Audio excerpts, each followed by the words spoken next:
So this is your continuous beam. इसके अंदर आप जैसा कि देख पा रहे हैं ए बी सी ये बीम है।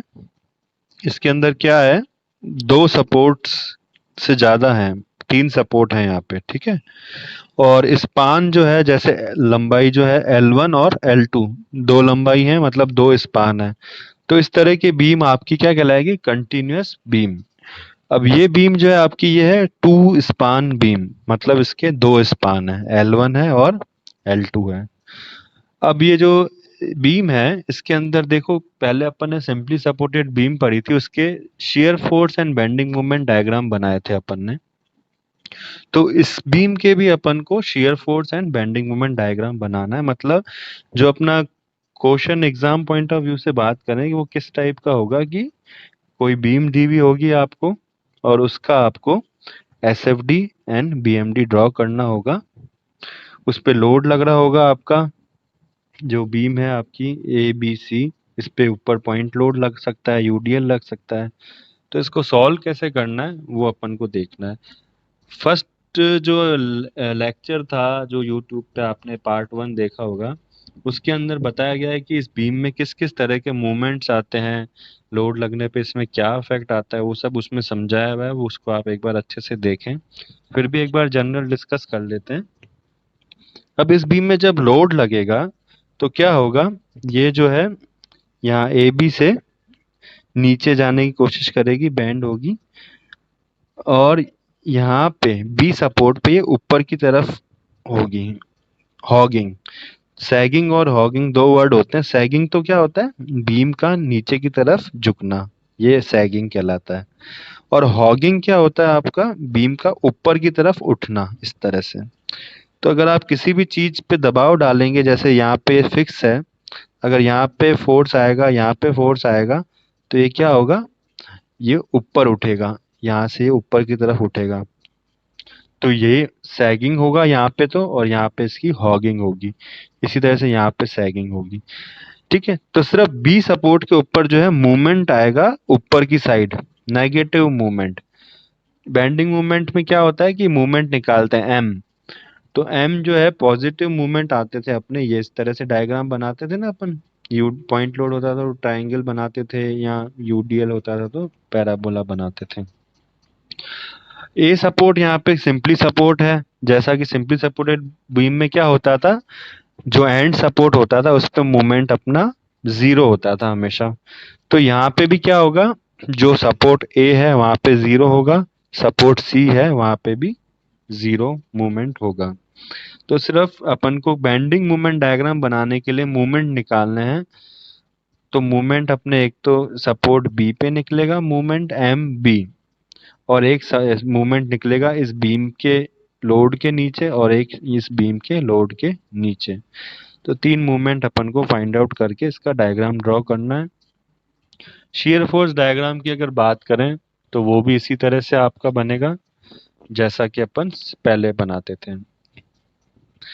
तो अब इस तरह की जो बीम है, ये वाली बीम, इसको सॉल्व करने के लिए कोई मेथड तो होना चाहिए, क्योंकि ये कौन सा स्ट्रक्चर है, इनडिटर्मिनेट स्ट्रक्चर। इसको अपन सिंपल जो मूवमेंट की इक्वेशन है, sigma M equal to 0, sigma V equal to 0, sigma H equal to 0, इससे सॉल्व नहीं कर सकते। तो इसके लिए अपन को क्या चाहिए, एक इक्वेशन चाहिए या कोई मेथड चाहिए। तो इसके लिए अपने पास थ्री मूवमेंट इक्वेशन है, और मैकाले, जिसको अपन कहते हैं क्लेप्रॉन्स थ्योरम ऑफ थ्री मूवमेंट। अब ये थ्योरम क्या कहती है वो आप देखें। ये क्लेप्रॉन्स थ्योरम ऑफ थ्री मूवमेंट है, ये बहुत इंपॉर्टेंट है। इसी से आपके सारे न्यूमेरिकल सॉल्व होंगे, ठीक है। इसको ध्यान से आप देखें, अगर नहीं दिख रहा है तो स्क्रीन। हाँ बोलो, हेलो। क्लेप्रॉन्स थ्री मूवमेंट थ्योरम के बारे में अपन डिस्कस करते हैं। इसके अंदर ये इक्वेशन क्या कहती है, ये इक्वेशन है, आपको ये इक्वेशन याद करनी है। वैसे इसका डेरिवेशन है वो बुक में आप देखिए, क्योंकि इसको अपन यहाँ पे डिस्कस नहीं कर सकते पावर पॉइंट पे। तो इस इक्वेशन को आप समझिए, ये इक्वेशन क्या है। MAL1 plus 2MBL1 plus L2 plus MCL2 equal to minus 6A1 X1 bar upon L1 plus 6A2 X2 bar upon L2। तो ये आपकी इक्वेशन है, ठीक है। MAL1 plus 2MBL1 plus L2 plus MCL2 6A1 X1 bar upon L1 plus 6A2 X2 bar upon L2।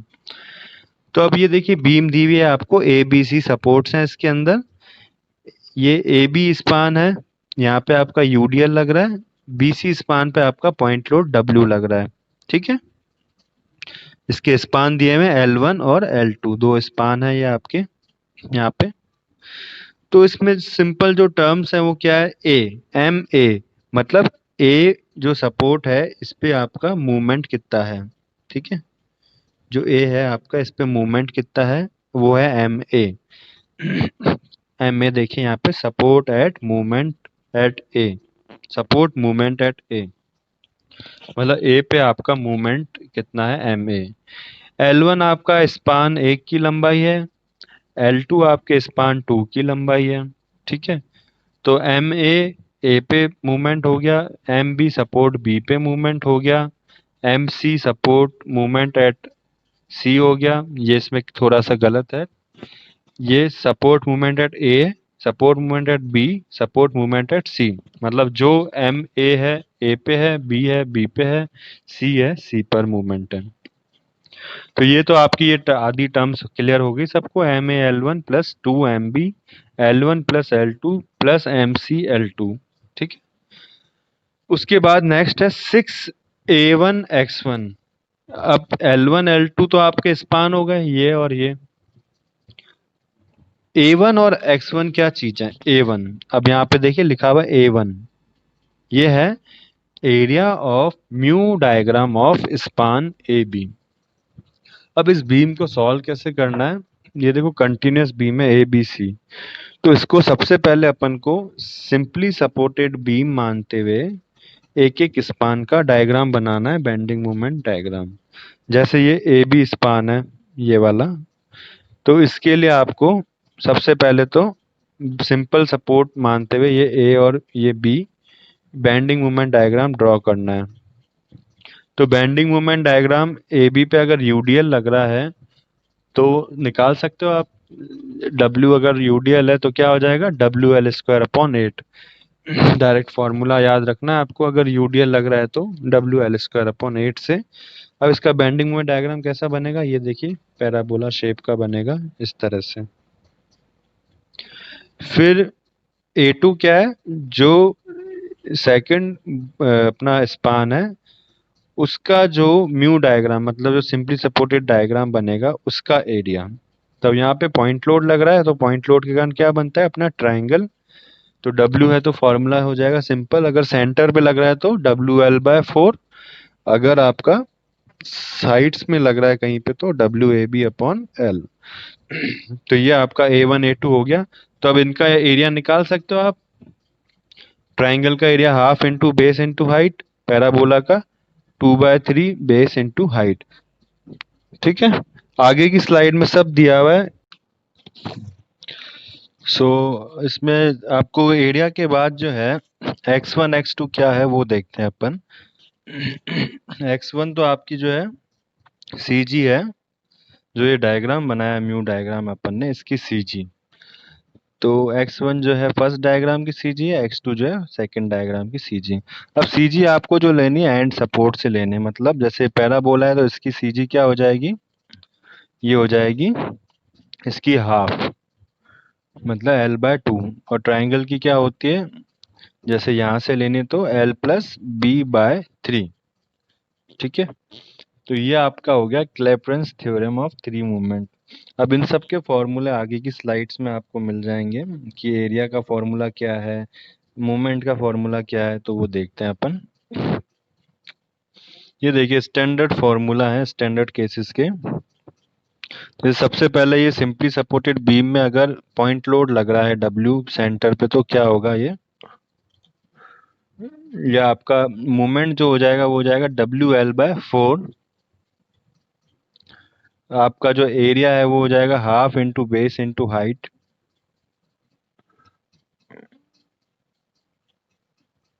ठीक है, तो मान लीजिए अगर ये पॉइंट लोड है तो WL/4 तो इसकी हाइट हो गई, ये सेंटर की हाइट, और इसकी लेंथ हो गई L। तो ये जाएगा half into L into WL/4। तो इस तरह से आपको एरिया निकालना है। एक्स आपकी जो है, अब ये सेंटर पे लग रहा है एक्चुअली, तो इसलिए हो जाएगा L/2, मतलब आधी डिस्टेंस में। अब अगर सेंट्रिक लोड है, मान लो ये तो सेंटर पे था, ये वाला जो है A दूरी पे है, B दूरी पे है ये, तो उस केस में क्या होगा, जो M मैक्सिमम है आपका, ये जो मैक्सिमम मोमेंट है वो आ जाएगा WAB/L। एरिया हो जाएगा इसका half into base into height. तो यहाँ पे देखिए WAB/L